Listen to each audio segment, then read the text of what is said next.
back, everybody. This is another production of Phoenix 76 Tech Talk. We have a group of professionals who will really and truly change the way you look at program management. I'm Hosey, and I'm going to allow my colleagues to introduce themselves. Ivan. KP. James. And Ricardo. So, Ivan, now that everybody's been introduced, let's just have an open conversation around, in your job, tell us exactly what that job is, what you do on a daily basis, and what people should understand about that role that you have. So I wear many hats, but the primary hat that I wear is as a product manager in the artificial intelligence and machine learning space.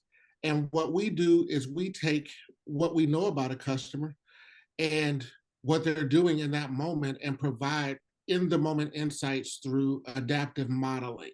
So the artificial intelligence behind the scenes allows us to do that. And on a daily basis, I do a lot of coordination. So at my level, what I typically do is I have to coordinate several different teams and make sure that the delivery dates and the delivery schedules are in order so that we can deliver the functionality to our end users, which are customers out there in the real world, and to be able to do that efficiently and from an operational effectiveness standpoint.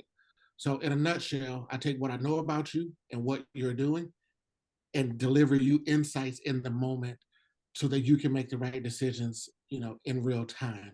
And I coordinate that across the spectrum for not just my team, but at the program level for several teams. So KP, let's talk about your role. Because I think you're in the cloud space. So tell us a little bit about what you do, what makes that role unique, and what's a typical day for you like? Sure. So I am a cloud project manager. Currently, I'm working on cloud migrations. And so that's taking those physical data from physical data centers and moving them to different cloud solutions. So specifically as a project manager, what I tend to do is manage our project timelines, essentially eliminating any obstacles for our engineers, and engaging our stakeholders to make sure that they're aware of where we're at, and negotiating any extra resource needed or timelines to be extended. So kind of being that servant leader for our team. So James, one of the things that I wanted you to help us with is this data science space, because that's a really hot career topic. Tell us a little bit about what that space is, what you do in that space, and what makes your job unique. So I do very much similar things like Ivan in the artificial intelligence and data science space. And what you'll find that's a little bit different than your traditional software development is old school project management was let's hit a specific date. In this new world with data science, it's all about gathering the insights, gathering the data, making sure that it has quality, so then our data scientists can actually provide some analytics that's going to help our customers out. So there's a little flexibility that's required when we're looking at these data science projects. And part of that is also a lot of education to our business partners, making sure that they understand that just because you have a subset of data doesn't mean you have the full spectrum of data, which means we may have to adjust some timelines in order to get the outcomes they're looking for. So Rico, we've heard all of our colleagues talk about their roles as far as being able to impact deliverables, impact timelines. You have a different perspective with your career because you're something called an agile coach. So you're not so much just doing the work, you're trying to help people understand what that work is and how to build consistency across their environment. Walk through that for us and tell us, how did you get into that space? Oh, thank you for that question. Let's be clear. I got project management chops too. And so I built myself on project management. So I understand all the things that these guys are talking about. But when you talk about agile, you talk about methodologies. And a methodology is really how you go about delivering that value, whether it's data science, whether it is cloud, whether it is AI, to the end user. And it's how you go about doing it. And so I come in and I am a teacher or a facilitator of that methodology. Think about it if a coach came in and you were used to playing in basketball, you were used to playing man-on-man defense, right? That's a type of defense. But I Okay. need to come in and I wanted to teach you how to play a 2-3 zone defense, right? I'm not the one that's actually playing the defense, but I'm going to teach the people the principles and the practices on how to effectively use that defense to deliver that value. And so in software, the way that we do that is by iterative delivery. So James talked about it before, when you talked about when you deliver something, do you know if that's what you need or not? We're not necessarily worried about that. What we want is to get that feedback from that end user, because they are going to take whatever we deliver and go make that decision. We're not trying to deliver everything at one bite. We're going to deliver quickly, let them consume it, and then decide what else they actually need for their Okay. company, for their enterprise. So as an agile coach, and program manager, that's where I kind of combine the two, getting that delivery, how you actually go about delivering, and then making sure that what we delivered is what the customer needs. So, gentlemen, I don't know if you noticed this, but there's something unique just on the screen. That is 5 African American males talking about technology and their careers. What I'd like to do is just have Ivan, starting off with you. Walk us through, how did you get into technology? Did you have an advisor? Did you have a mentor? Did you have someone to sponsor you? Tell us a little bit about your journey, please. So for me, my journey was not a straight line. My education Okay. in part was, I have a formal education because I have a master's degree in information technology. But from a career perspective, I joined my company in one role that was not a technological role because I needed a job. And then I knew that once I was able to get in the door and prove myself at the job that I was hired for, that I could put my education to use to move around. So I've Okay. held several roles and several titles that came with different responsibilities. And ultimately, that's how I landed where I am now in this artificial intelligence, machine learning space. It's really just through doing what you have to do to get in the door and then proving your worth, proving your value. So again, mine was not necessarily a straight line, but I knew what I wanted, and I knew that on this road, I had to do what I had to do to get there. So, KP, your journey. Tell us a little bit about it, please. Yeah. So I also was originally a finance major in college, Really? and it wasn't until I started off my professional career that I came into technology. So I started in what our company had called a project management development program, and I was tagged to a software development team, and so that was my first kind of experience in technology. Um, what I would say for anybody who is pivoting from a different industry into technology is just to be curious. And when I say curious, is mean be willing to ask questions, be vulnerable enough to know when you might not know something, and then going out and seeking that information. I think a lot of people within technology are very open to teaching and coaching others because technology often changes. And so there's always going to be a new technology, a new trend happening. And so everybody in technology are continuous learners. And so being curious is probably one of the biggest things you can do when you're just entering that technology field. So, James, share with us a little bit about your background and how you came into tech.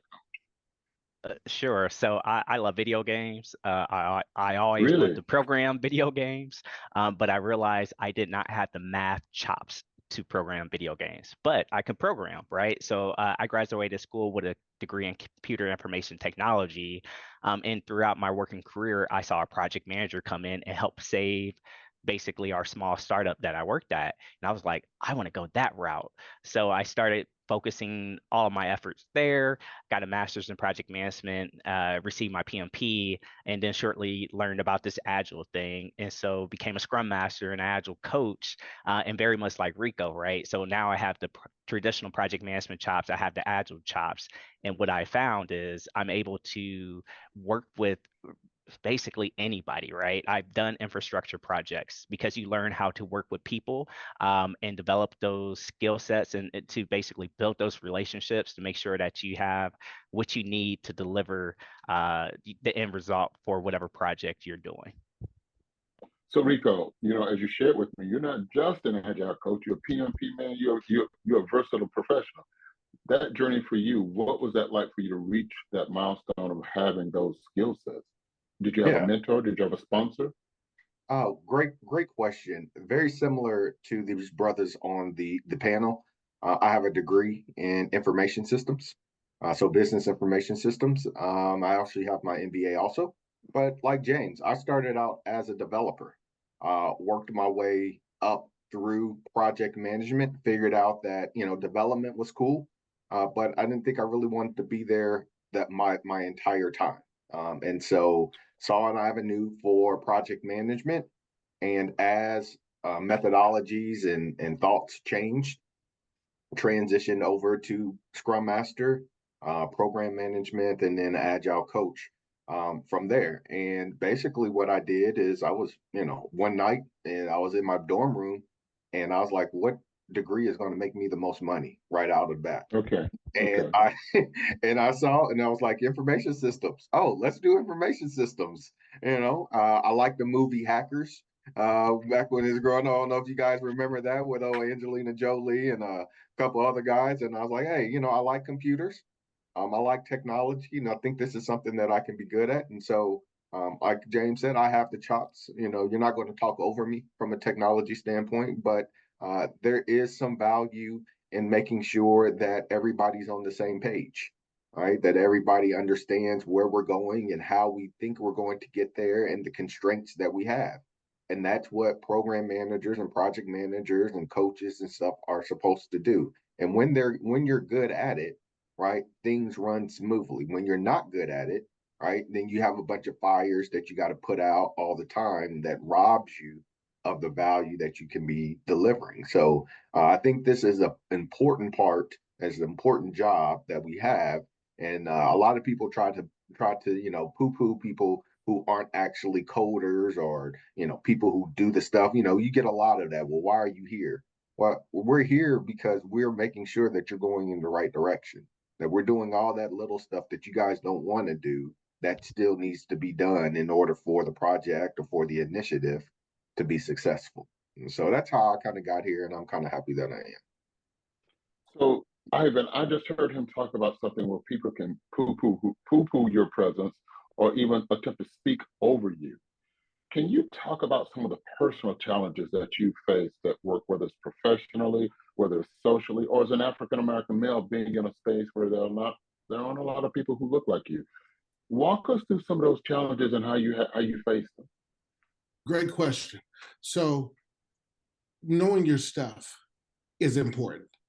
Just like these gentlemen, I too have a background in development. Whether from a product owner standpoint, just various different roles. And even today, sometimes I jump in and write code with my team just to prove, yeah, I can do what you do. I just don't, every day. So some of the challenges that I face, to answer your question, is that oftentimes there are others in the room is just assume that they know what they're doing.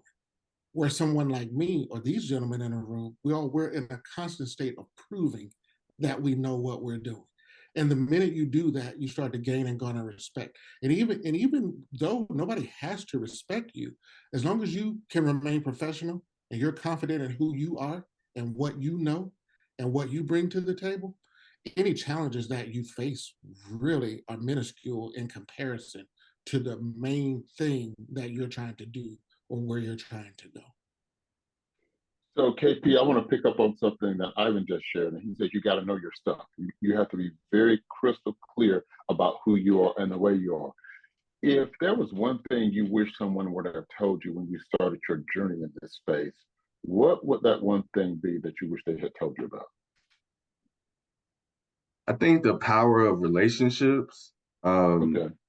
It would be one of the things that I wish I would have known earlier in my career. And not just from getting to relationships, meaning getting to know the people that you're working with, right? And then once you kind of build those bonds with the people you're working with, you reap the benefits in other ways. So it could be from having a network of people to support you when you need that support in your work life, Okay. or having somebody you can bounce ideas off of, right?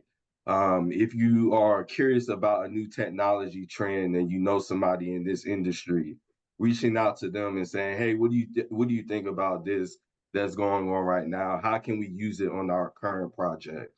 And so building those relationships really not only pushes your career, but also helps your team, right?